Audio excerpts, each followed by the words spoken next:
It's a similar session that Sue and Andy regularly undertake all around, as I say, Bath, North East Somerset, but actually the Open Somerset area. And they're in the hot seat tonight answering the questions. And I know actually what it's like myself. Last July I shared a platform with Sue. We're here for the Bath City Conference, actually in this chamber. And we had a little panel up alongside there. And we were joined with others answering questions on a wide variety of topics. I'm looking forward to do the same this year. I'm actually looking forward to it. It's quite true if I'm honest with you, but I'll be doing the same this year. I think this year we're having Tarky MacDonald from Bath Rugby, who should be interesting. The editor of the Bath Chronicle, Rachel Sugden, so that'd be quite interesting as well. I'd have a few questions for Rachel myself. And Sue Porto. And for anyone that doesn't know Sue, she's the Chief Exec of St John's Foundation, which is a very successful charity in this area. Little plug, actually, you'll all be very welcome. That is at 12:30. I haven't got the date, can't believe it. 13th of October, here in the Guildhall. Great plug, couldn't tell you when and where. So we'll all look forward to that. The range of topics we discussed last year was wide. Of course, tonight it's all about police, about the police and crime, and which is something which can concern all of us on a day-to-day basis. And I know Sue will agree that crime and policing itself, it touches on so many issues and concerns, which is why we work very closely in partnership. We have the council, we have the police and other agencies. Especially these days, it's not just like it used to be, don't call them, I'll probably get in trouble now, but plod on the beat. It's so complex, there's so many issues which concern so many people in so many different ways of life, things we don't even think of, the police are concerned, and they get I think it's probably a harder job every day, and I for one really appreciate what they do. Some of these issues to make out today, things such as modern slavery, domestic abuse, hate crime. Now, years ago we didn't even think of things like that, and we can't address them without real cooperation, and they can't be resolved without close and active engagement with local people as well. Now, we're fortunate that we live in an area which is relatively low in crime. I can remember talking to someone one day about one of these different Bath panels, and the big issue was the seagulls. He said, where I come from is how many rapes we've had this week, how many murders, the drug use. So we are lucky where we live, but again, we can't be complacent because we still do have issues. And we actually rely on the local people as well to be eyes and ears of us. We get local reports to us, and the police do as well. So we're relying on you. I know that Sue as well, like me, believes that the main building block for proper policing is a solid on-the-ground police force. So police force, they're normal people like us, solid people, good people in life, and they're just that kind of concrete block that we all rely on. I know there were a few issues in the past about the policing move from the police station in Manvers Street, but we're working well together at the one-stop shop, and we see it as a top priority to ensure that the residents of Bath know that the police are here serving them still and will remain serving them still, and that will be forever and ever. Amen. I apologise, I can't stay with you all night tonight, which probably would please a few people, but I'd like to stay, but I'm double booked, so I have to go somewhere else. I would say I'm working, but I'm actually going to present a prize at dinner. I get fed as well, so hey, it's not all bad. But I just want to say thank you again to Sue and Andy for being here in the hot seat. And I've been there myself on numerous occasions, and actually it is quite tough. So I probably appreciate it more than most. But thank you, and a warm welcome again to you all in Bath and North East Somerset. And over to you. Thank you. Thank you very much. I'm going to stand, but if you can't hear me because I'm too far away from the mic, then please put your hand up and wave to me, and I'll sit down again. All right. So thank you, Tim. And I think I just want to reiterate that we work very closely with Tim. We work very closely with the council, and because some of the things I'm going to talk about is that it's working in partnership. Are we going to be far stronger? Because at the end of the day, we all want the same thing. We all want our communities to be stronger, to be safe, and to feel safe. And it's only by working together with the council, with the voluntary agencies and all the other agencies, can we succeed. So I appreciate that. Before I even start, though, I just want to give you an idea that just put in the back of your head, in the fact that 86% of work that the police do is non-crime. So just think about that while you hopefully listen to what else I'm going to say, because I think it's really important that we explain about the differences in policing now than it was many, many years ago. So I hold these forums regularly. I'm delighted that Andy Marsh, the Chief Constable, is able to join us, as is Sarah from Bath. Sarah will be able to answer some of the local questions and some of the more difficult ones, so just get yourself prepared. And I'm also very conscious that Andy's already had a very long day as well. Some of you may know that there was an incident in Guildhall, just outside Bristol, yesterday, which he's been working with. But what is my role? Well, first of all, I'm not the Chief Constable. I am not operationally responsible for. I don't have any control and command direction on any police officer or staff, and that's really important, because that should never be held by someone who's a lay person such as myself. So it's the Chief Constable who has that. But what's my role? My role is very much being your Police and Crime Commissioner. Some of you here may even have voted for me.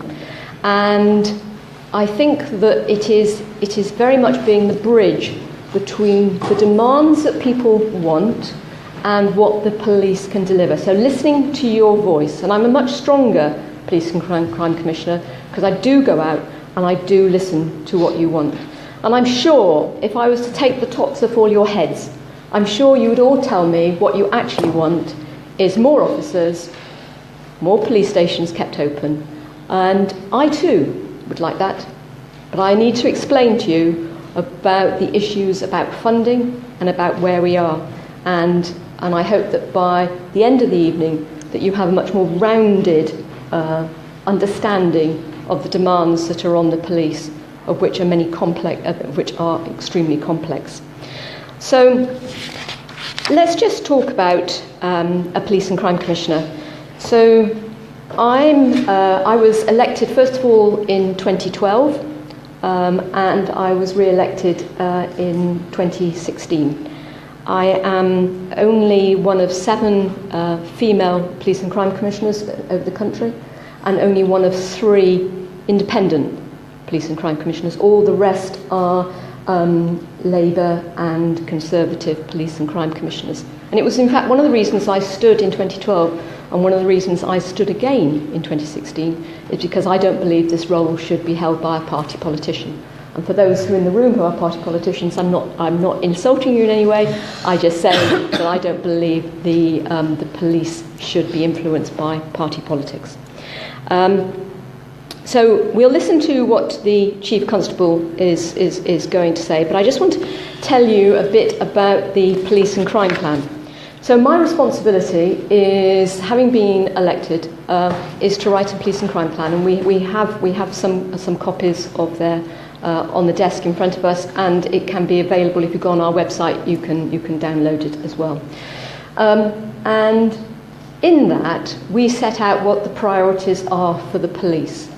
Now, I just didn't sort of, lie in bed and think about what the priorities are. I went out to consultation, I campaigned on them. And you might say, how dare she actually think about what the priorities of the police? Why can't the police do that? The police actually would like to do everything.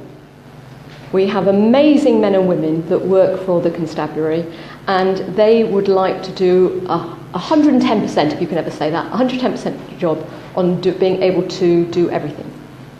But we can't, because the demand is increasing and the number of officers is decreasing. So there has to be some sort of prioritisation. So having gone out to consultation with over 3,000 people who responded, we set 4 priorities, and I just want to go through those very briefly. So the first one was to protect the most vulnerable from harm. The second was to strengthen and improving local policing teams. The third was making sure that the constabulary had the right people, the right kit, the right culture. And the fourth was working together in partnerships with local authorities and other blue light agencies. Let's just talk about protecting the most vulnerable from harm. I'm really passionate that we have to safeguard those who are most vulnerable. And let's just talk about mental health, because mental health has a really disproportionate impact on the police. Andy and I get a daily report, and every day it will tell us about the issues that have happened in the police over the last 24 hours. And every single day there is a mammoth amount of work that the police have been doing with those who are mentally ill, those who have gone missing, those who are maybe trying to take their own lives or self-harm, or suffering a psychotic episode. Now, some of you will know that in the past, if you were suffering a psychotic episode, and when I talk about that, what do I mean? I mean, if someone is running down a dual carriageway and trying to get run over, or trying to self-harm a whole range of things it can be.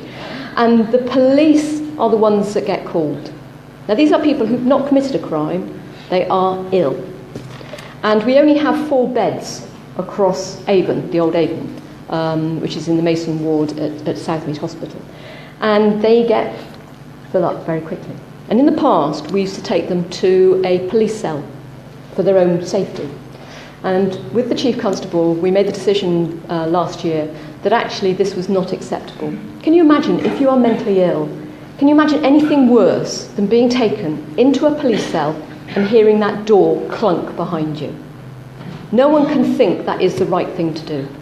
In fact, you talk to individuals and some of them will think they were going to die in there. So we made the decision that unless in exceptional circumstances, that they would not be taken to a police-based place of health, a base of safety. They would be taken to a health-based place of safety.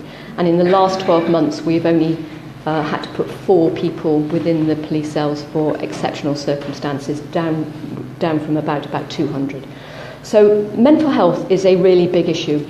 We've also invested in having mental health nurses in the call centre, so that they can help the police when they have got people that they are facing out on the streets. And that is really important, because mental health nurses have access to their NHS records and their contacts. Now, it's quite right that the police don't have access to their NHS records, but it's really important that those nurses can advise the police about making wiser decisions. So in August alone, there were 844 calls for assistance to our mental health nurses, just in 1 month alone, so that delivering better outcomes for those individuals. I also briefly want to talk about child sex exploitation, and some of you might say, well, that doesn't happen in Bath. I have to assure you that it happens everywhere across Avon and Somerset. And we're going to try to show you a video. It's called Kaylee's Love Story. We're not so sure about the sound, so if it doesn't work, we will stop it. But I just wanted to explain to you, you will have heard about grooming, you will have heard about being exploited, but I just wanted to show you, it's only a few minutes long, about what grooming actually can mean. So let's have a go.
He wants to meet for a few drinks. Drinks in that candle.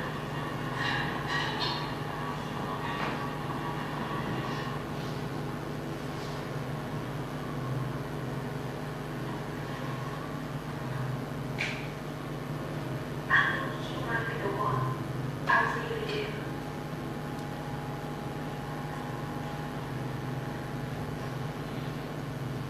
Mom and Dad wouldn't understand now. They don't know that he's different. He wants him to meet his friends, so he must be serious about it. Get off the door, man! Help me! Help!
Truly harrowing. And I think the reason that I wanted to explain that to you is that many of us here are of a generation that we don't understand about social media, about the power of social media. And I think that that just just shows you that this was a child who was targeted, groomed, exploited, raped and murdered within 15 days. So there's almost no chance any organisation could have intervened. And so that awareness about working with our young people so that they understand their vulnerabilities, and we are all vulnerable throughout our whole lives. At some point we are vulnerable, and that was just an example, a real life example, sadly, of what child sex exploitation was all about. Because meeting people online is that for a lot of our young people, they think they're talking to another 14-year-old. But in fact, for all they know, they could be talking to a 50-year-old in Australia, and who will be very carefully grooming them until the point is, don't let's tell your mum, but let's meet up.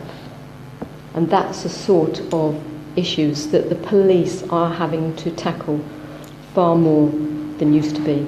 And of course we all hear about sexting. This is when children send intimate images of themselves to who they think is their boyfriend, their girlfriend, and then they can be open to blackmail and to other things as well, because it gets out within the school, it can get out into the much wider world. So there's a lot of work that the police are doing, and of course with children who are being exploited, they don't regard themselves as victims quite often. They regard themselves as being loved by these individuals, and they may be being paid by, rewarded by alcohol, by drugs, and then they get starting maybe to be passed around. So child sex exploitation is a real particular issue, and that vulnerability is something we have to be aware of. Now, I don't want to damn the whole of social media. I think social media is an absolute power force. I think it's power for good.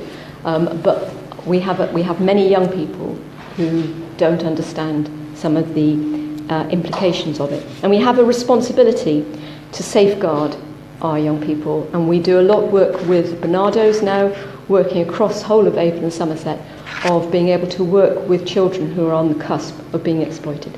And that's what I mean about protecting the most vulnerable, people who are suffering from mental health and from children, just being an example. The second priority is strengthening and improving local policing teams. I understand very much from listening to groups such as this about how important your local neighbourhood policing teams are, how important your PCSOs are. And Andy and I have, in the last 2 years, we agreed that we would ring fence. We may not necessarily be able to continue to ring fence them depending on what the funding comes out over the next few years.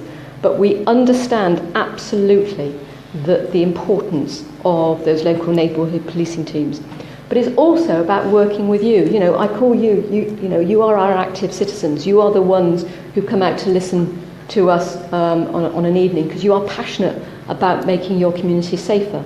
So we have a whole range of local residents who come in and scrutinise the police. The police have amazing powers. You have to use them wisely and they have to use them well.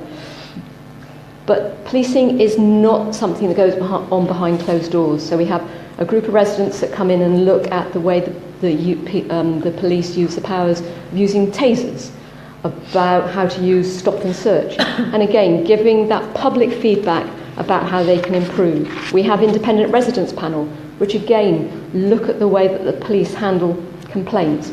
So it's not a closed organisation. It's open to you. It's your police service. I'm absolutely determined to continue that. And Neighbourhood Watch, we have a Neighbourhood Watch coordinator. That it's your communities looking after each other, making robust communities. Because where you've got robust and strong communities, you will have less crime. It's areas where people are not looking out for each other. That's where the bad guys will hit on when they think that they can get away with it. As Tim mentioned, that there has been a lot of concern that I've picked up from some of you who've written into me about the inquiry office. Now, we closed the police station in Manvers Street and we moved across onto the other side. At the moment, it's a one-stop shop. I know that's out to consultation at the moment, and we hope that we know that there are discussions going on now about possibly putting more of the neighbourhood police teams in there as well, so that it's important that you have access to it. I think one of the issues, I did standing in the middle of one of your squares about several months ago, and many people told me that they thought that the police had left Bath. I can absolutely categorically, I'm sure Sarah will repeat this, that we are not leaving Bath, we are staying here, and what we will do is make the building that's opposite Manvers Street Police Station, as you know it, make that much more of a police base. I think that we'd have to do more co-location. We have to work and to save money, because that's how we're going to keep as many officers as we can on the streets. We've lost 650 police officers in the last few years in Avon and Somerset. We are a much smaller police force than we used to be. And my job is to try to keep as many police officers, PCSOs and staff as we possibly can, because that's what you want. So that's why we need to co-locate with local authorities. In fact, Avon Fire have now moved up to HQ in Portishead, and we now have a joint police and fire headquarters. Because at the end of the day, you want us to work together so that we can reinvest on the front line, because that's what makes the difference. So I think we need to, and I'm working with Tim, we need to make it much more visible, the site in Manvers Street. As I say, people don't know that we're there, and I think that that's our responsibility, working with the council and making sure that people do know that we are there, open 8 till 8, 7 days a week. The response team will continue to work out of Redbridge House. That is a police building, and again, that can be much better branded. It's not generally open to the public because that's where the response base is. So just because their response officers start from there doesn't mean that there are police officers there, because they're obviously going out and about and trying to tackle the issues that are important to you. Just very briefly running through the last two priorities, making sure that the constabulary have the right kit, the right culture. They now have body-worn cameras. We have personally issued 2,000 cameras. Really important for two reasons. One, because it can provide very good evidence that we can use in court.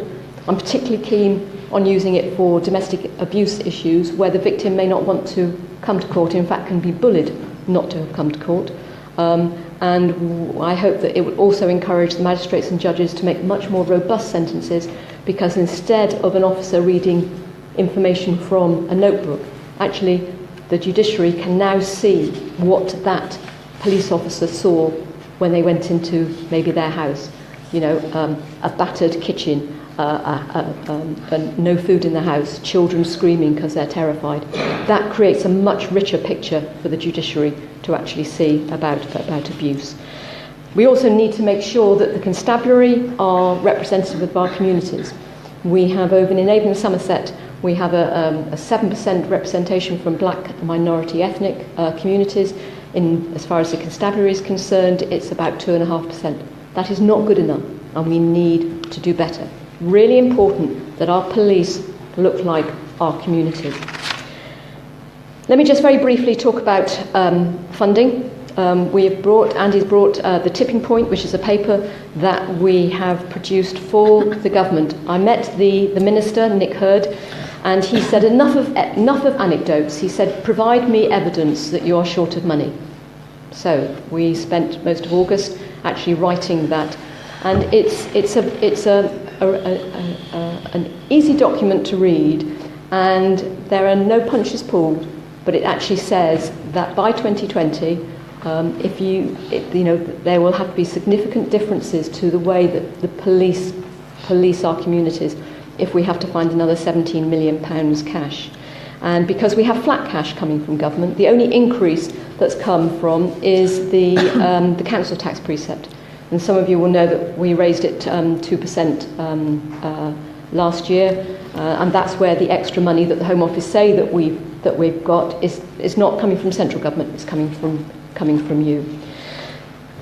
We have looked in every place that we can to find finances.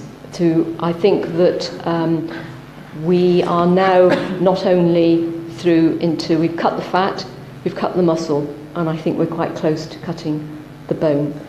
We've been very adept in robbing Peter to pay Paul, but Peter's broke now, and there isn't any more money. So we have done this document, and we're saying to the government that there will be consequences. And I'm sure Andy may mention some of the decisions that the constabulary will do as far from an operational point of view. But it's no use the government coming back in a year's time and saying, but you never said this was going to happen. We're actually saying that the policing, you cannot cut the police anymore if we're going to deliver the service that you expect. So that's a very brief run through the things that really keep me awake, which is mostly funding, if I'm absolutely honest. And I'm going to ask Andy to say a few words, and then Sarah will talk about the local picture as well. So if you have been, thank you for listening. Sue, right, thank you very much. I'm not going to cover the ground that Sue's covered. So first of all, thank you very much for coming. I'm pretty confident we must have one thing in common. You must care about policing, you must be interested in it, and I certainly do. I want the best for you, and I'm very grateful you've turned up to listen to us and ask some questions tonight. Just a little bit about myself. I'm very proud to be your Chief Constable, you're being the active word there. But particularly proud to stand here because this community bath was where I first got posted when I joined the police in 1987. I vividly remember my first patrol, my first arrest, and all of these other things that make an impact on your life. In terms of, I'll talk a little bit about what worries me and why. In brief, they are demand, what the police are doing, money, Sue's talked about that, and actually the morale and well-being of my officers and staff, because they're not going to do a great job for you unless they're in a good place working with me. Let's talk about the demand, a little bit interactive then, just to liven you up. Who thinks crime's going up? Who thinks it's going down? One gentleman thinks it, two of you think it's going down, and the rest of you got an open mind, I take it, is that right? But I can't categorically tell you what's actually happening. What I can tell you is reported crime that we record. Last year we recorded 140,000 crimes in Avon and Somerset. About 3 years ago we recorded 100,000. So that's 40,000 more crimes that we recorded. And yet we're pretty confident some types of crime are falling. So for many years now, theft of vehicles, theft from vehicles, burglary of houses, those sorts, I call them traditional crimes, they've started to fall. I have to say, regrettably, that fall has stopped and they're starting to rise again, generally speaking. So where's all that extra crime come from? And Sue alluded to some of it. Crimes which we would say committed against vulnerable people that involve a risk to safety have massively increased. So domestic abuse has more than doubled in the last 3 years. And actually we're probably still not recording all domestic abuse. Reports of child abuse have more than doubled. Reports of rape and serious sexual offences have increased threefold. Missing people. So Avon and Somerset, how many missing people do you think we get reported and look for every year? Anyone want to humour me? Many? I'm going to put you out of your misery then. I hope you're going to be better than this on the questions. Is 8,000. So that's about 28 a day. And actually of the 28 a day, almost half are children. And I bet most of you in here are parents or grandparents, or you know someone that is, or you were a child once, I'm pretty sure on that one. Definitely. Yeah. Actually imagine how worrying that is. Now, so almost half of them are kids, a third of them are trying to kill themselves. And actually we invest a huge amount of time. You would not believe the amount of time we spend looking for them. And a number of them have got mental ill health related issues, and they obviously have if they're trying to kill themselves. But you know, my day today, up at 4:30 in Almondsbury, where our firearms officers are, talking to the people on nights, greeting the people on earlies. Actually, when I talk about the health and well-being of my officers, one of the firearms officers, I'm not telling you how many I've got on duty at any one time, that would be foolish, but it's not many. One of them, obviously in the aftermath of what happened yesterday, a fatal shooting, it doesn't get much more serious than that, had only just got back from attending a call in Avon Gorge where a missing woman run out of hospital, was on the observatory, and she was going to throw herself off. Very unfortunately, she slipped literally through the guy's fingers. And she's alive, thank goodness for that. But the police officer's back at the station, and he's done his nights, and his colleagues have been on duty for 20 hours because there's a big investigation going on. I said, how do you feel then? He said, emotional. And you would, wouldn't you? You know, it is a tough job because cops and police staff are human too. And I guarantee you of this, they do it because they care, and they do it because they want to make a difference. And actually they cannot do it without your support. That is the famous British policing model. We only succeed because we've got the consent and support of the public, and you want us to win. And that's how we do it, routinely unarmed, low on powers, high on accountability, low on numbers, and thank goodness for all those things. That's why I'm in policing. I don't want anything other than that. But whether crime's going up or down in reality, and we can all have a theory about that, the amount of crime and demand on the police, and Sue's talked about 80% of it's not actually isn't involving crime, it's involving crisis. I say that people generally only want to see us if they're having a bad day, sometimes the worst day of their life, or they don't want to see us because they're trying to get away. Actually, that demand on the cops has exploded. And whereas in the past it used to be pretty straightforward, someone's broken into my car, someone's done this, someone's public place, it's now private, it's internet, it's international, it's incredibly complicated and it's very sensitive. So our demand's massively changed. I'm not going to labour the money point, but I would urge you to read the document there if you want the facts and figures. And then in terms of, I need a workforce that is well led, well equipped, and on their front foot to come and serve you, because we want you to be an outstanding police force. Anyway, look, how are we getting on with all of that? There's a few things I'd tell you about. We will become an outstanding police force, and we're already good, by the way, if we're well equipped with modern technology. The world's changing technology, so Sue thankfully has made the money available for me to equip my staff and officers with some new stuff. The cameras, which you'll see the officer there has got a camera on his top. We are getting amazing stuff off those cameras. Our police force has had the biggest fall of incivility complaints of any in the whole country. They've almost fallen by half. We're getting cases through court more quickly, we're getting better sentencing, and I'm able to show some of the body-worn video of what my officers are doing to groups like you, and you're going, wow, I can't believe you have to do that stuff. Because they do remarkable stuff every day. We're equipping them with mobile data, so you'll see them in the field more, but laptops, phones with all of the technology they have on their desktops. And then we're the foremost police force in England and Wales, so much so that it looks like we're going to attract a very significant national grant on what I call predictive analytics and big data. So there is so much information available to these officers now. Question, what do they do? Because quite often if things go wrong, someone will go looking for them. We can't expect them to hold it all in their head. So I'll give you another factoid. You know, we have technology that reads number plates of cars. Every single day in Ava Somerset, we have a number of hits that read those number plates. 2.3 million. 2.3 million every day. Now what happens if one of them's a murderer or a rapist, or we want them in connection with an offence? How on earth do we put all that together with all of the other technology we've got? And we've got some groundbreakingly good technology that works on predictive analytics, algorithms to tell us who's risky, who's vulnerable, get across them, arrest them or protect them. So all exciting stuff. And Her Majesty's Inspector of Constabulary, that are very often in looking at how we're getting on, say that we're a good force, but good isn't good enough for Sue, all right? And all my officers and staff, we want to be outstanding for you. So regardless of the money issues, that is exactly what we're doing. We're rolling out our sleeves and cracking on with it and doing our best. Now, you hear a lot of bad things, don't you, in the media? Every single day, I get letters of thanks saying about what's happened, which is good. And in fairness, this is what gets me bouncing out of bed, is hearing about people going the extra mile. So I'll just read you a couple.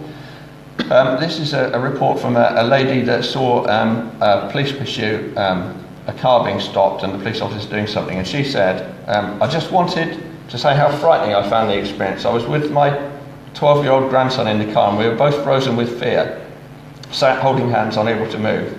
The guy resisting arrest looked very scary, as did the passenger who ran off. My grandson commented later that he hadn't even taken a video on his phone because he was so scared. We get quite a lot of that sort of thing, obviously. It made me think how brave the police officers were. They were totally focused, professional, contained the situation as well they could, and they go on. They do amazing work. This is an interesting one about non-crime. You think, well, what's all this non-crime stuff Sue talks about? Hello, Chief Constable.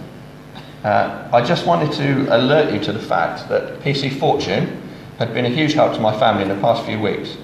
I have 4 children, 2 are on the autistic spectrum. My 16-year-old is in with the worst possible crowd, smoking weed, being a general pain.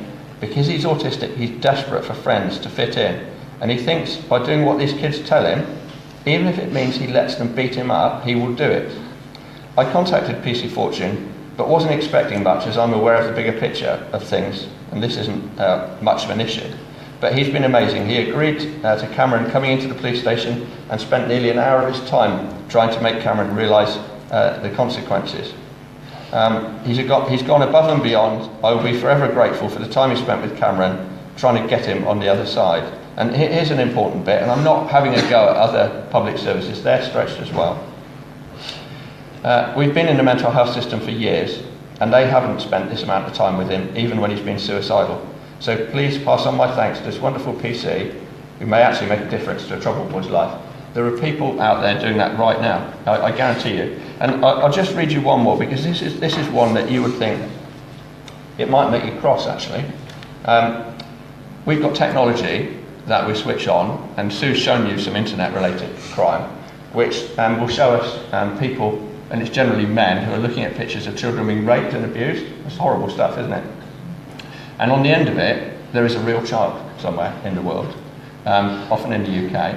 And our research tells us, national research, it's accredited, it's not me making it up, about 34% of people viewing those images will go on and commit a hands-on offence against a child. So we arrested this guy. We arrest about 100 a year. Every time we switch on, there's too many for us to arrest, and we switch it on every day. I'm writing to give you feedback about a member of your staff. He names her. Lauren and other officers visited my home in May 2016 on suspicion of my accessing child abuse images. Lauren's been involved throughout the case until it went to Crown Court last week. This is 14 months on. Remember what I said about complicated cases? 14 months. I've been reflecting on my experience over the last 14 months and felt I really wanted to express my gratitude to the way in which Lauren dealt with me. And from the outset, she was thoroughly professional. She made it clear, explaining the process and consequences. She was very caring. Even for offenders, caring makes policing go round. Come back to what I said, unless I care for my officers and staff, how could I expect them to be caring towards members of the public? She's gone beyond the line of duty for me and my family numerous times. The way she treated me allowed me to start feeling a little self-respect at a time when I had very little, and this helped me get through the process in one piece, having contemplated ending my life on several occasions. And he goes on to talk about the impact on his family. The son here, whose computer Lauren returned to him, because all the computers in the house get seized in these circumstances. Lauren's dealt with our family truly professionally with genuine care. She went beyond our expectations to help us through an awful situation. And this guy's reflecting on how sorry he is about his behaviour and what he's done to his family. So look, policing is really difficult. You don't see much of it. Imagine how long it takes to investigate that compared to a car being broken into. We got 140,000 of that sort of stuff now compared to what we used to have. And yeah, I mean, I guess that's I'll end it there, and I'm happy to take questions in due course. Thank you. Thanks very much, Andy. Sarah, do you want to talk about the picture, the local picture? Okay, thank you. Thank you very much. Thank you. I was going to thank Tim actually, but he seems to have snuck off for actually calling me a good, solid human being. 16 years of policing, and there's some people that haven't called me that, if I'm brutally honest. I'm hopefully just going to do a very short presentation to reassure you that there are some police still left in Bath and what we do on a daily basis. I moved to Bath about 3 months ago, so I'm relatively new, but I have lived just outside for quite a long time now. So it's a little bit of facts and figures, and I think afterwards I will be open to some questions as well. If it's anything, I might be stepping on a few toes. I think a few things have been discussed already, but and if it's stuff you already know, I do apologise. But as I said, just a brief overview.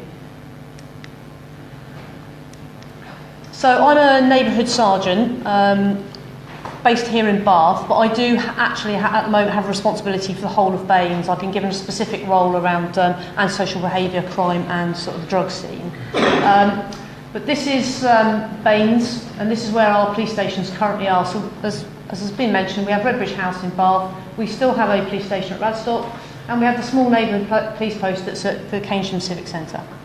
And the public counters there. Lewis House is the one-stop shop. We have Ashmead Road, which is the Civic Centre, and we also have front office capability at Radstock. And the opening times for those are quite varied, but obviously can be accessed on our website.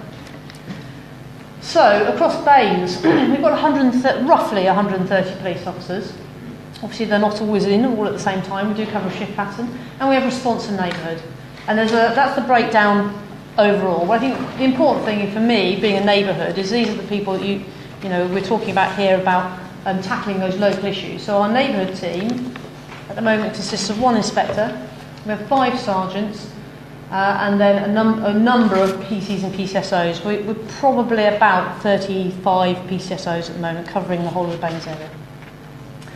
As I said there before, the 5 sergeants, we have now a city centre sergeant, we have a Bath outer sergeant, we have one now looking after Radstock and one looking after Keynsham, and then there's myself, the 5th one, with the overall responsibility. That is a slight shift, and actually we've only changed in the last month to having a geographical responsibility for the sergeants. It's something we've done from feedback from people like yourself, that there wasn't enough contact, there wasn't enough responsibility, and there certainly wasn't somebody you could go to who had a real buy-in to a local issue. So we have changed how we were set up to give you that buy-in from the top, really, the sergeants down. The beat managers, the PCSOs, they are still covering all the beats out there as best they can. And I said that's my little team at the bottom there, focusing on priority issues.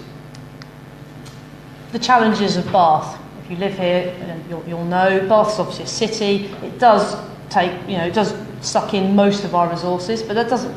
We still, obviously, Keynsham and Radstock are still there on our radar. But of course, with the tourism here, it goes up in the summer. I actually have yet to see it go down. We have large educational institutions. It's Freshers' Week this week, so we're already seeing a slight increase in certain things that are going on. But we are doing other things, and I'll talk a little bit about that later, in partnership around sort of things like Freshers' Week. And for Keynsham and Radstock, these are up-and-coming towns now, with major developments, loads and loads of building on, more and more people coming in. And as has already been mentioned, less and less of us, unfortunately. So, for Baines, that's how many requests we had for service in the last 12 months. Which maybe doesn't sound an awful lot, but then there's only 130 of us, isn't there, to respond to them.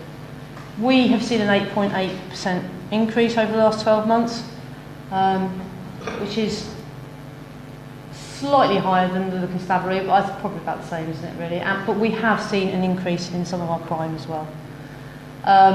And I think, as I say, it's already been mentioned that actually it's mental health, missing persons and social issues that we are probably spending a lot of our time. And certainly as a neighbourhood team, that's part of one of our responsibilities, is to look more at those issues. We leave our response colleagues to be doing the cashing out to the things that are happening as and when.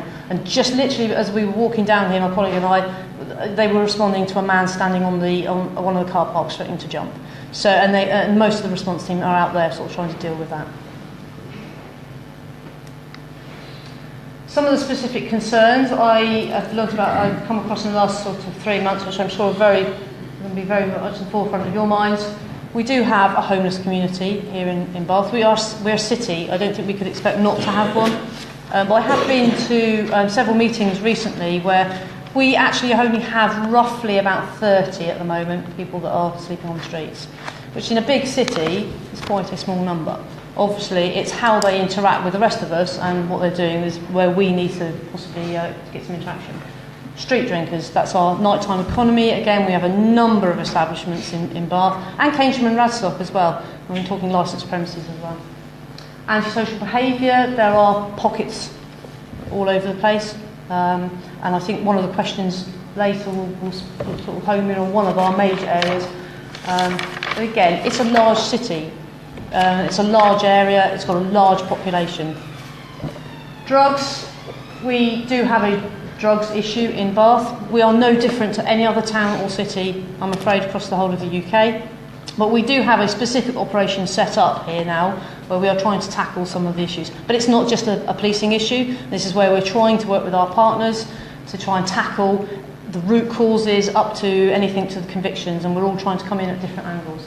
I can reassure you that there is quite a lot of work being done in the background to try and tackle that problem. And road safety as well, which is, again, we're a city.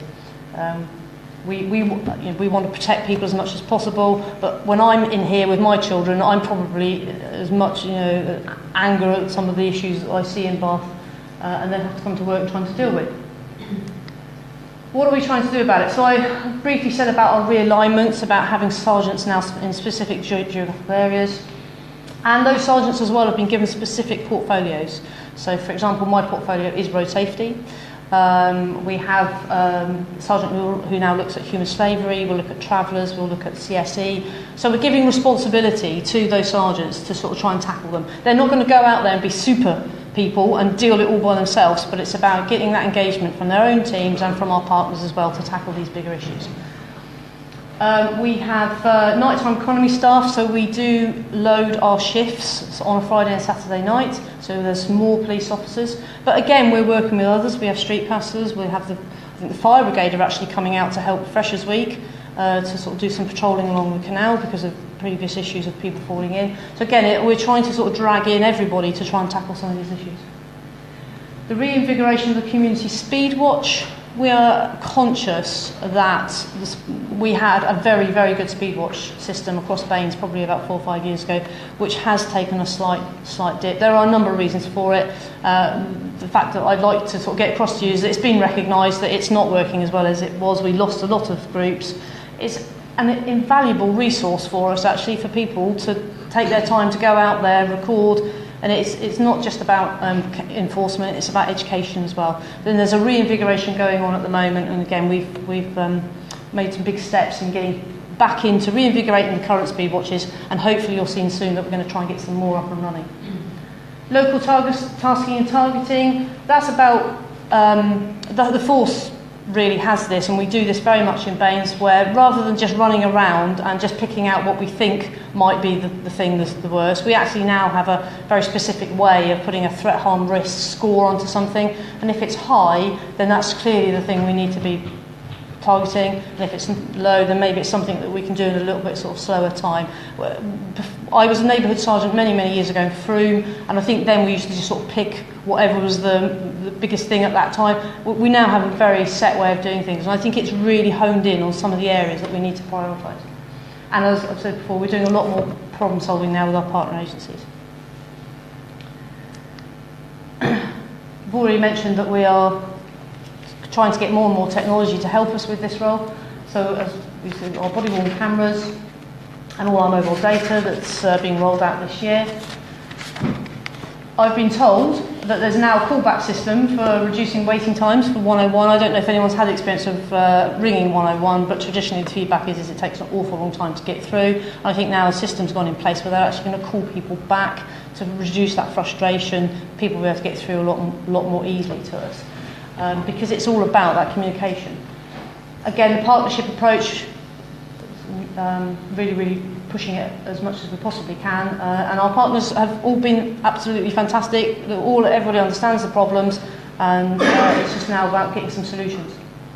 And the data visualization tool, again, it's just some technology that really helps us, and it just brings the amount of time we spend fiddling around with things has gone down. So CCTV images, I can remember 16 years ago, it would have probably taken about 3 days to download something, whereas now it's done in seconds.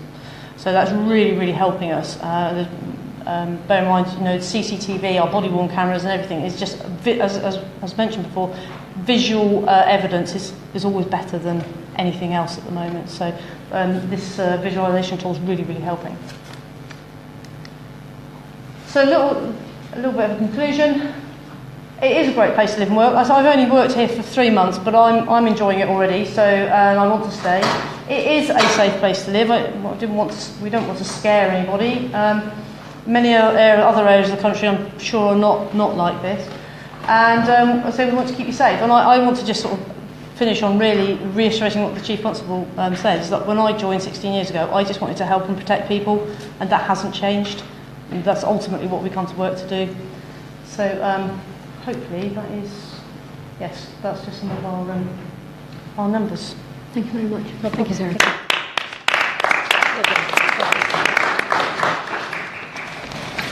Okay, so we'll have questions. Yes, sir. Thank you, Commissioner. My name is Robin Kerr. I'm the chairman of the Federation of Art Residents Associations. I also serve on the Chief Constable's Independent Advisory Group for art, through which I have been able to see how the police work here and be deeply admiring of what they do, their deep dedication, both on the patrol cars when I've been out on the night, and also on the beat on a Friday night, possibly the best time to go on a Friday night, very exciting. And I can vouch for what the Police Crime Commission said about the fact that a very large amount of what they have to do is in fact not crime related. mental health problems, vulnerable people, missing people, all that sort of thing. But I did witness a very violent arrest, and it was astonishing how careful police officers were in trying to protect this very violent man from himself, because he could easily defend himself and even kill himself. So good for them. However, I do have a question. In our federation, we ask our members every 2 years what they would like us to concentrate on. And without fail, as I've been associated with this federation for the last 11 years, they always ask us to deal with traffic, the bane of our life in Bath. And there is a famous road, George Street, up towards the top of the town, which actually has a waiting on it, which is meant to prevent HGVs from barging through the middle of Bath, the iconic Bath of Bath, where George Bath first started in Queen Square. The Chief Constable may not know this, but the police don't do anything about it. So despite the fact that we've asked them repeatedly to pursue HGVs to come illegally along that road, and that will stop HGVs from taking the shortcuts through the middle of Bath. And my question is, Chief Constable, if you are not able to spare the time to pursue and apprehend these lorry drivers, and I quite understand you've probably got much better things to do, would you support bail being given moving traffic offence powers by Parliament?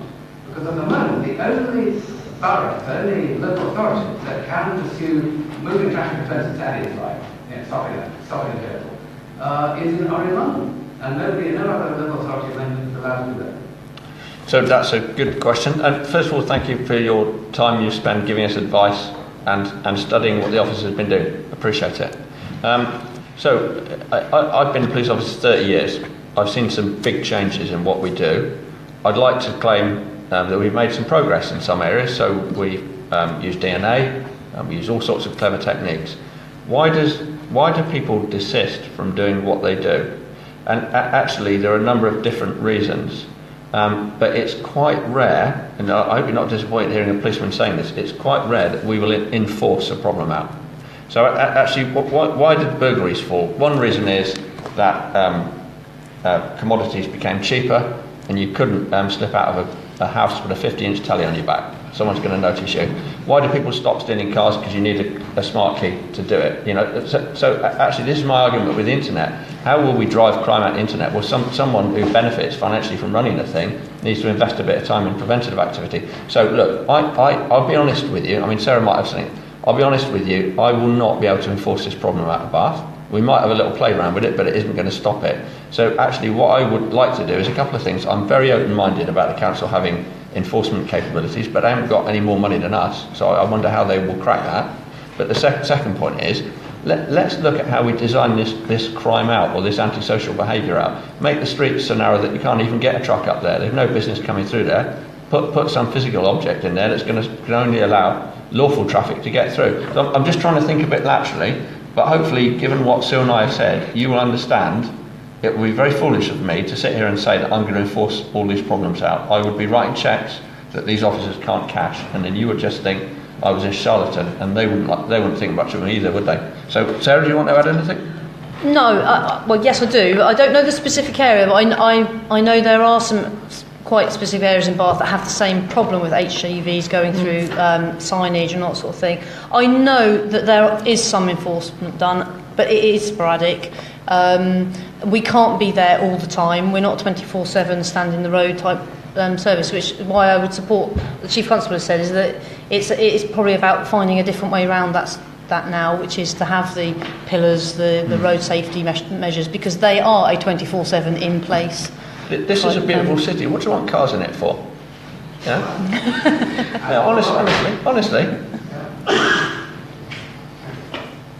Yes.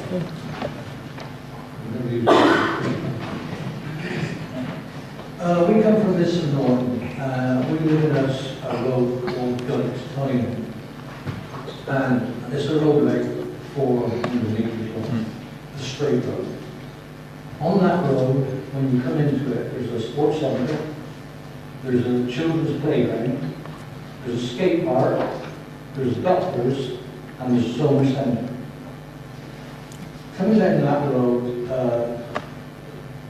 during the summer months, this has been going on for years, you get motorbikes and cars speeding down there. Now we've asked for humps to be put down there, or as you said, chicanes, to stop them coming racing down through there. Because they'll wait until the road is clear and then they go to hell down that road. Now, Mark Brown and his team, they've done a lot this year. They've improved it, but it's still not stopping it. And as we see it, the only way to stop it is to put some sort of thing in place, right the humps, right the chicanes, to finish it once and for all. Because they're talking about putting a park down in and a children's club, but all this needs to be done. They can't even cope what they got now. They need to make sure it's safe for kids to be down there. And the only way they can do that is by stopping these idiots with cars racing down there and footballs. Most of the people in that area, there's no problem. There's a group of people, about 12 I would say in total, that's causing this problem. And this has been the same all the way through the summer. It's getting better, getting rainy evenings, it's slowing down.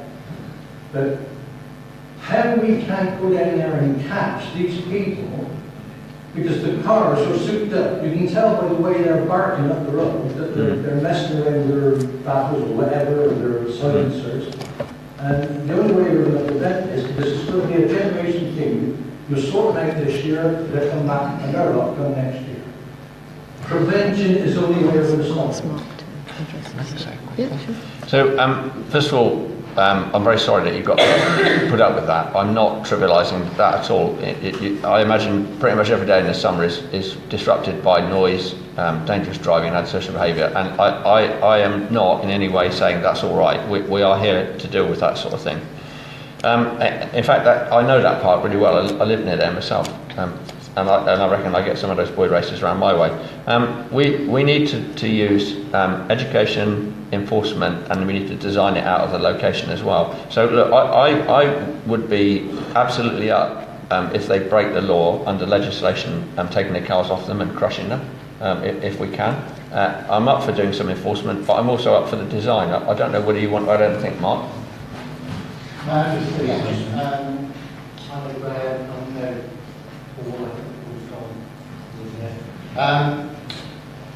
the issue that we're aware of predominantly came to mind mid-March. Yes, mopeds, motorcycles, Guildhall 40, 100, 200 metre length stretch of road. We've got the whole right-hand side, play areas, youth areas, leisure centre, all designed around the youth today. And then on the right, the left-hand side of the road as you go in is residential, very close to the road. You've got elderly residents, apartments or flats, you've got doctor surgery, you've got the service centre down the end. We made a lot of in-ground with regards to tackling the individuals. We used Section 59 powers, which is basically a power to warning power against a vehicle owner and vehicle. If they get a second warning, the vehicle is then seized from them.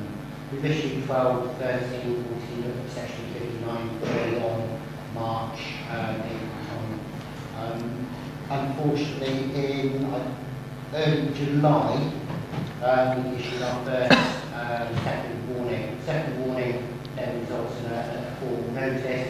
The vehicle is seized, taken away, crushed, and so on. This particular incident caused perception, I think, of the local community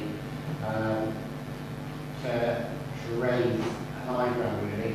There was a lot of kids, 25, 30, 35 kids, predominantly smaller minority, the older ones, but surrounded the audience of a lot of the younger ones. We're talking a range across the board between 12, 13 up to about 22 years old.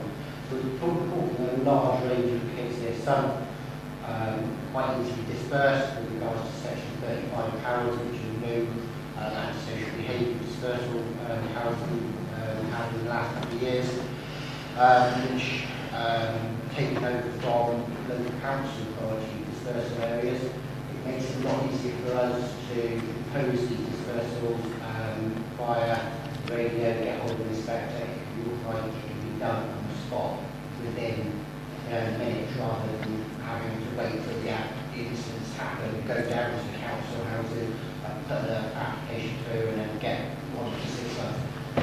The work that they were absolutely so dispersals have been used over the period. We've used probably 7 dispersals throughout the time. They are they have good results. It gets the kids away from the area.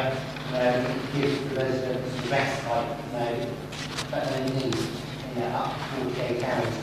Predominantly, I think residents will agree, it's a Friday, Saturday night.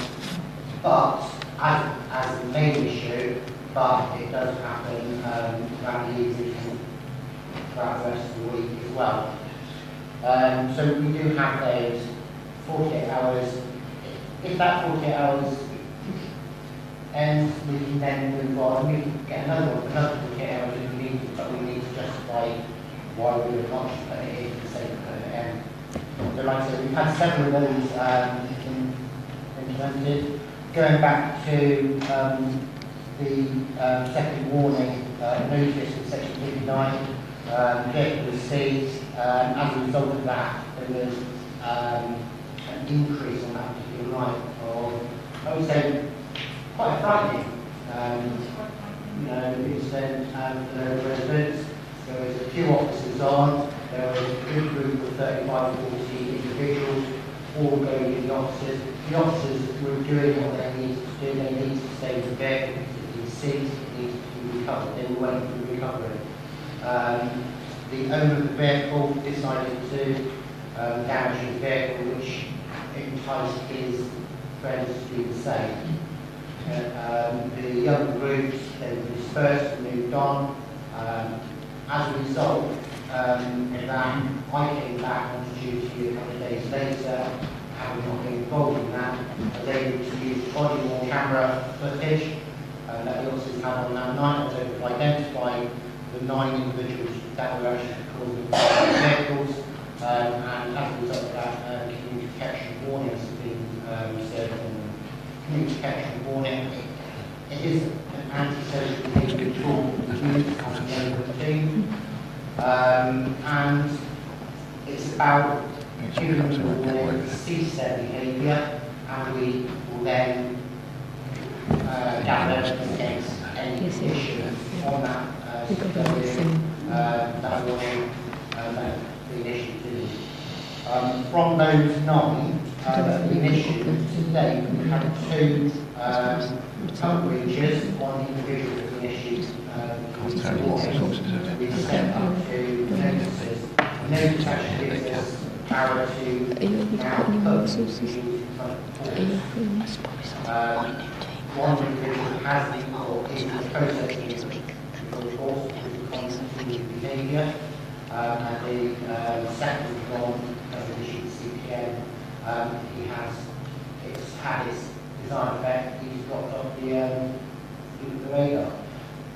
The other 7 or 8 that haven't the CPN, they have dropped off the radar. They're not coming to our notice, not on our radar anymore. So they have achieved what they were supposed to achieve. And obviously, we're not doing patrols, we're doing plainclothes patrols, we're doing high-vis patrols, we're doing foot patrols. We're in the area. You wouldn't necessarily see us, but we're there. I assure you that we're there. Thank you. We weren't there, we wouldn't have been able to put all this effort in and get these results for you. I know that it's still ongoing. I feel personally that it is not as bad as it was earlier in the summer. I appreciate that the darker nights are coming in, and that may have resulted in lower problematic areas. However, I am also aware that with the dark nights, it also draws kids from the park onto the road where the street lights are, and then you get them out on the road, which is a lot closer to the residents' houses. But, you know, hopefully you'll be reassured of the fact that if they're on the road, we're driving up and down the road, so we're going to see them. Okay. I'll just say something. Can you not do anything to stop large groups of young people around? You know, it's, they don't seem to, I mean, I know you're doing your best and everything, but a lot of them, they just don't care. You know, Mark, do you want us to answer this? I understand what you're saying. You know, why can't we? Why isn't there something in place to stop large groups of children congregating in areas? But not all large groups of children cause issues, so there can't be a carte blanche blanket ban against it, I'm afraid. So the powers that are already we have are for those situations where the antisocial behaviour has obviously increased. when you get large groups of young teenagers that are taking, drinking alcohol and drugs, you're going to get problems. Yeah. And we've had problems since March. Yeah. And I can tell you now, I've witnessed things from my window what I never thought I would see. I've seen them selling drugs. You've got CCTV cameras there. They're about as much use as the Port Pius synagogue. They don't work. They couldn't pick people's faces up, number plates. The hedges are now overgrown. I mean, you're sort of police. I do appreciate everything you've done. I'm very grateful that what you've done and what you've achieved. I hope and pray that you continue to do it. But with these CCTV cameras, that would surely release the likes of the local, because you could go back and look and say, we run up, and then speaking to the officer, he can look at the clock and say, well, then I will look at 11 o'clock on so-and-so on the CCTV, yeah, that's what they're saying. I've watched them sell drugs beneath the camera that's there, that I've never ever seen move, and I've lived there for 5 years. I suspect it's not our. I think it's probably it won't be our camera. Well, I don't know whose camera. It's local authority run. It's a local It's a authority local camera, it authority. won't be ours. No, it's run by. Baines camera. It's Baines, isn't it? Mission installed when the skate park was put in with regards to observing over the skate park. And the mayor, our local Probably mayor, about 20 foot difference between Guildhall Timing and the skate park. Okay. He's he's adamant that he's going to put, he's got £250,000, so say, from what the building companies have given them, that they have to spend. Yeah, I've already had a conversation with Paul before because he had to They're go. going to put another sea container down there with heating and coffee. Obviously, he doesn't sleep down there at night to listen to the girls screaming. I'm 70 years old, quite capable of looking after myself, but I wouldn't go out.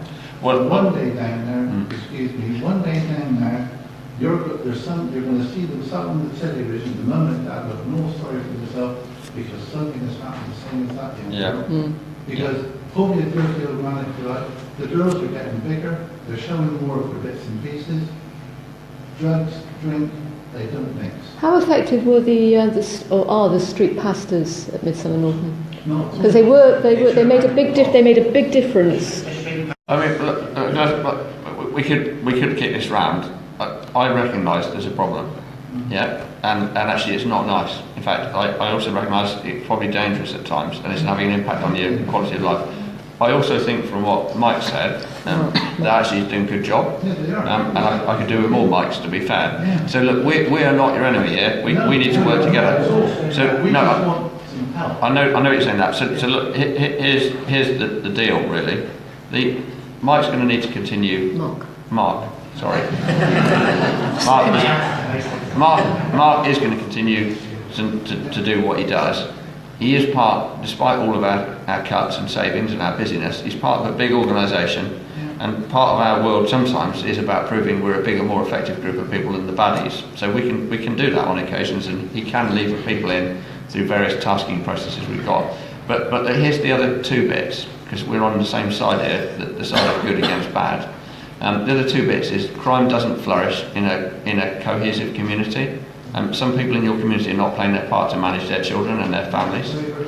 And then the last bit is that crime also doesn't flourish where it's designed out, and you've already said yourselves you think there are things that can do. So we through Mark, we'll try and put sensible pressure on our partners to take the measures they can to improve the CCTV, to do any design work. But we also do have to, remember what I said about policing by consent, the community got to do their bit here. Now, we will be taking some of these Herberts back to their parents and giving them a good telling off, which I suspect is why some of them have desisted.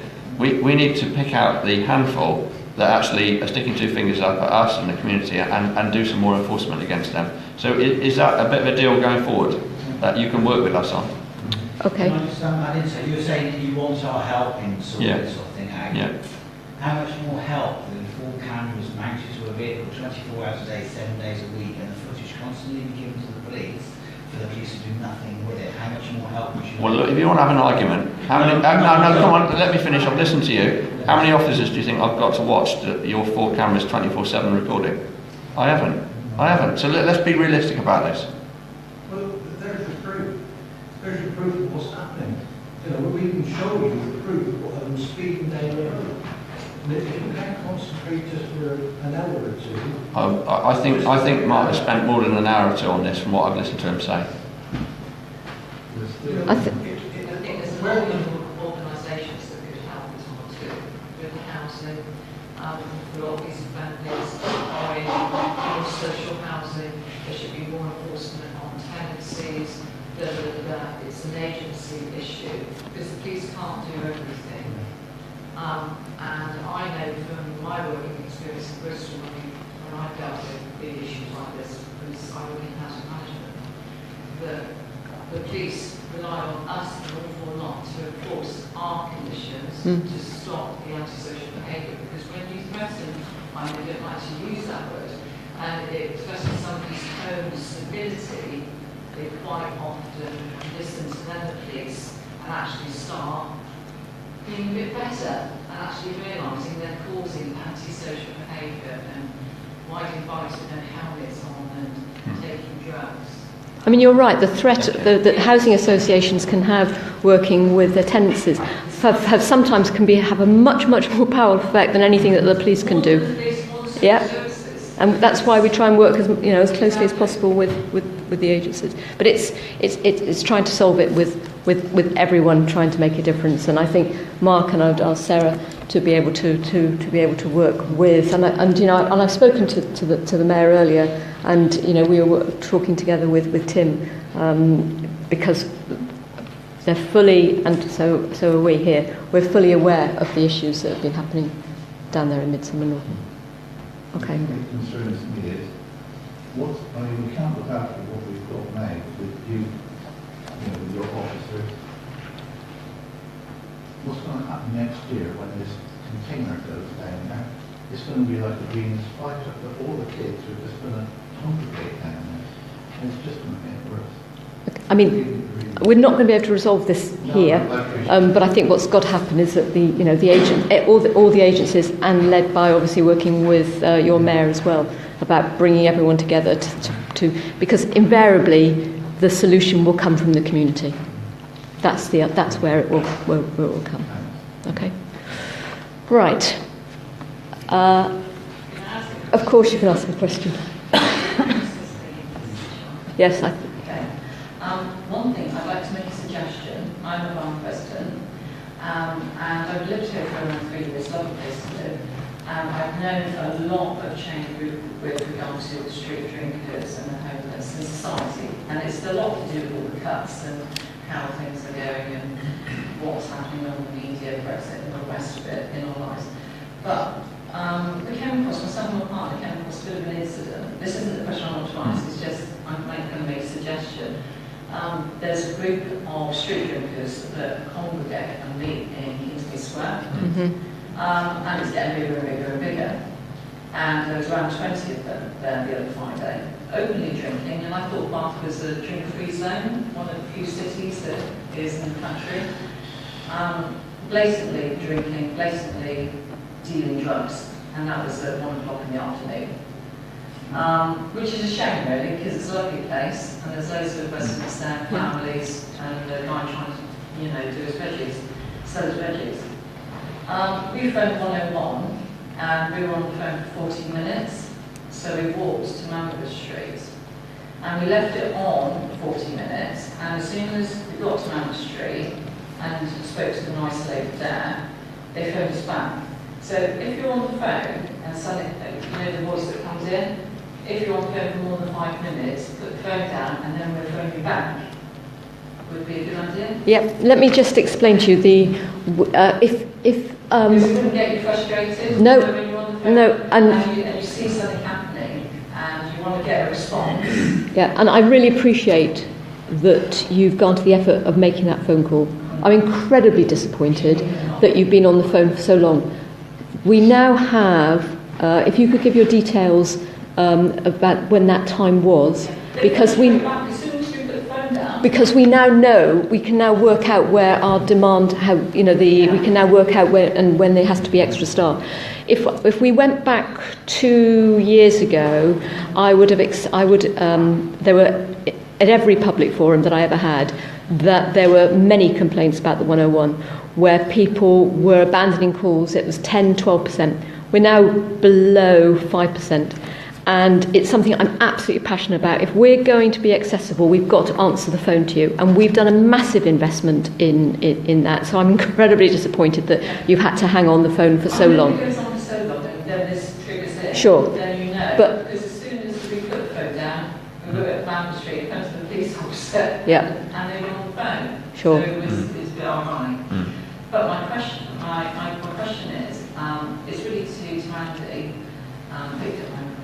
No, of course not, no. You made a statement recently to Sign News, and it's also about the stretch that you have with officers and not enough staffing. And it's a breaking point, and obviously there's issues with budget cuts, which you all spoke about today, because you put policing in jeopardy, which has obviously affected a lot of questions already.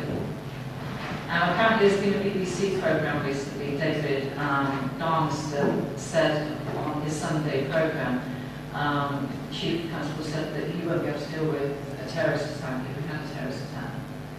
Now, heaven forbid if we did have anything like that happen in Bath, or any city around in the southwest, but it could happen, couldn't it? My question is, if there is recruiting and radicalism in Bath, there probably is, there is in most cities. As we speak, if an attack did then happen, how quickly could Avon and Somerset respond? Okay, well, it's a good question, and the document there called The Tipping Point is a forward-looking document. So what I'm saying is if the flat cash funding continues, and I have to save another £17 million out of the budget over the next 3 years, then actually some very basic policing services, including neighbourhood policing, which that is the visible policing for you, that is in jeopardy. Now the bit that you don't see is the armed police bit. We do the armed police bit with Wiltshire and Gloucestershire, and one of the things that Sue and I are in regular dialogue about is how quickly it would take us to respond to an armed incident happening on our patch. Now actually, you know from what Sarah said, you've got 130 police officers in Bath. What I know is that we would get to an incident in Bath pretty quickly, if it was an emergency. But it would be very unlikely that they had guns. And so our prediction is, tragically, they would probably be shot or killed, the same as the members of the public. I am confident that we would get armed police here pretty quickly, but not as quickly as you've seen reported in the metropolitan area. And that actually this is, and you know, my discussion with Sue is maybe as a member of the public you would expect us to be there as quickly as in the metropolitan area. We wouldn't be. There are armed police everywhere there. I mean, it's ironic in one sense that actually, you know, I'm talking to you the day after somebody was shot by one of my officers, and actually that was a very quick response, and I can't say anything about it because it's under investigation by an independent body. But Bath, when I was a police officer here, not that long before then, and I don't know, you obviously don't remember this, the corridor was blown up by the IRA, the place just over there. So actually this is an iconic city, this is a place that would attract news around the whole world if something happened. it is not. It does not escape me for a waking moment, and not many sleeping ones either, about what my responsibilities are. We would do a very good job with brave men and women responding to terrorism incident, but actually the more soft the target, the more rural and isolated, of course, the slower the police response is going to be. I know that, and I was talking to chief constables across the country about it today. We've mapped our armed response times across the whole country, including to Bath. The document's marked secret for a purpose, because actually if it fell into the terrorist hands, guess what they would do? Do you see what I mean? So I guess you've got to trust me a bit. I want you to trust me, but you recognise the vulnerabilities of our system. Well, what was interesting, I asked that question at the hustings, with the elections just before, and one of the politicians, I won't say which party it was, said that they could get a police response within 2 minutes. What, an armed police response? Yeah, well, that's just not correct. I am happy to confirm that's not correct. Yeah. They didn't get voted. Right. I mean, but you would expect me to sit here as a professional police officer that dedicated my life to trying to give you the best possible services that I can. I want to give you more policing. People do policing. I want well-equipped, well-led police officers. I know that the country's been through tough times with austerity. I know the council and other services have tightened their belt, and of course we should as well, and we have. But I think I would be abdicating my responsibility if I didn't say, if we take this money out, this is what you won't have anymore. And I already think it's pretty threadbare. I want more Marks. I want more Sarahs. Yes. My son in the 1970s was in an armed response team in Bristol. He was also a software natural. And he left the police force after 14 and a half years. Yeah. Because he had seen the ridiculous waste of money on the wrong software. £14 million way back then, when it was money, was absolutely wasted by the Bristol police. And the same thing happens. Nobody's got a pride in a job anymore. He was saying about looking at the clocks. Look at the clock here. That is absolutely distinctive of, I don't know whether we're behind time or ahead of time. But I notice these things because my son is in Houston, Texas. It's 6 hours difference by telephone, and my daughter in South Africa, 2 hours different, 1 hour, depending on the summertime. The whole world's crazy. I attended in this building the inquest on my father. I also attended in this building winning a divorce for cruelty from my first husband. I know all about domestic abuse. And he was voted vice chairman of the round table the year we separated. And I've had a bad name given me ever since. How was I wanting to advertise to my children and their friends that their father was a psychopath when he was highly regarded and bullied? And we have gone through hell on earth because I didn't realise what was going on behind my back. This, unless you're online now, you've had it. I was allowed to go blind on purpose and have the use of my hand completely go. And Sue Stevens, on her election day last year, sent me a reply letter to my recorded delivery on her with the most serious allegations about what had been done to me some months before, with a second-class stamp, saying the keys had been taken.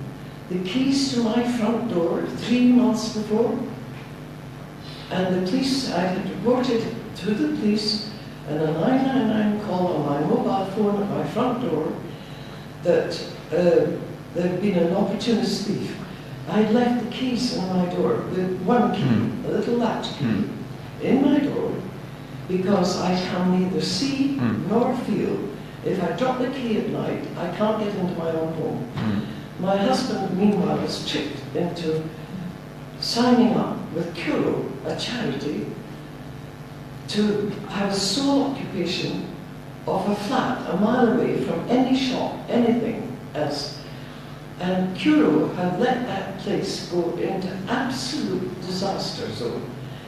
8, 9 years they've been there. It was built by Hiscox and opened in 1991.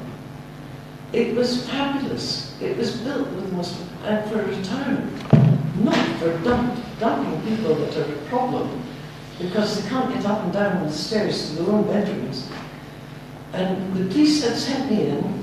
It took me over 15 months to extract from the corrupt legal team at the RUH the one-day record of what they did to me that day on the 10th of February last year. It happened to be the Junior Doctors' Strike Day.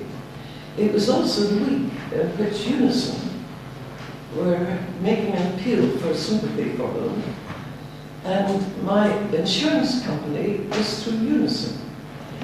I'm really sorry to hear all this. How crime victim number, yeah. and no crime had been committed by the police that had sent me out at 2 in the morning at the age of 82 to accident emergency, whereas a senior house officer took my mental health status. And the report that I got 15 plus months later was that I was confused. I didn't know where I was. Why don't you speak to one of my officers? Sent in by the neighbourhood police under the Mental Health Act, but I am not a mental health patient. Therefore, you can't get help from the mental health people. And I'm more frightened of the neighbourhood police coming. And I'd just been down to the police station. I took photographs of all the cars up on the pavement. I'd had to walk out on a major road with my trolley past a parked vehicle that was up. Well, this is quite confusing. Do you want to talk to one of my officers? Before I'd said that there were 7 cars parked down. Yeah. Would you like to come? Yeah, please. Would you like to come and speak to me outside? We need to listen to what you've got to say. Now, all these people, I suspect, probably don't. Of the van that was called to send me out of the police station at Manor Street, Circle Police Station. Opposite the police station, it used to be the police station, and they used to be the police station right here. In the late 1700s, this place was built for the people of Bath. Why don't you share? And the library used to be here. Everything. Why don't you share with Ash now, and then Shut up. Yes. This has been happening all these months, and I was seriously ill after I'd been in. I think what we need to do is get to the. What we need to do is try and get the timeline right, because it is quite confusing.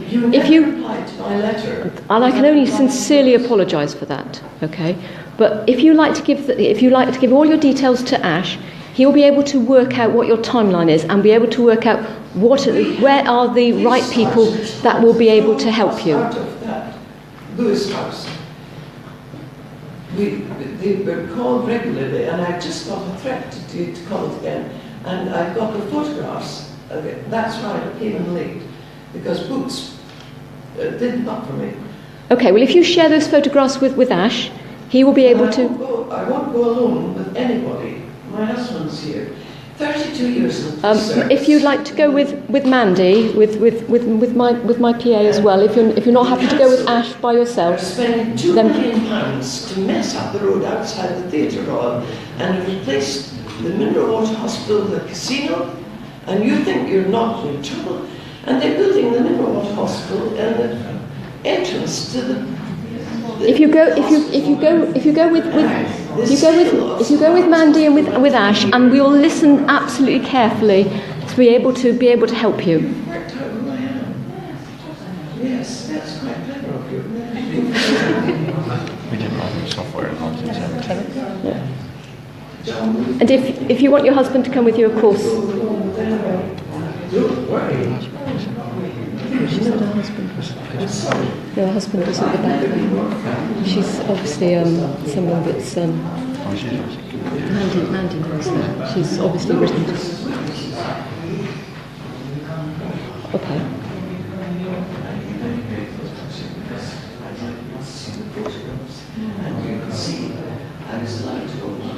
Okay, have we got. Yes. Yes. You'll need to speak up because we probably won't be able to hear you. I have a feeling it is, yeah. Move on.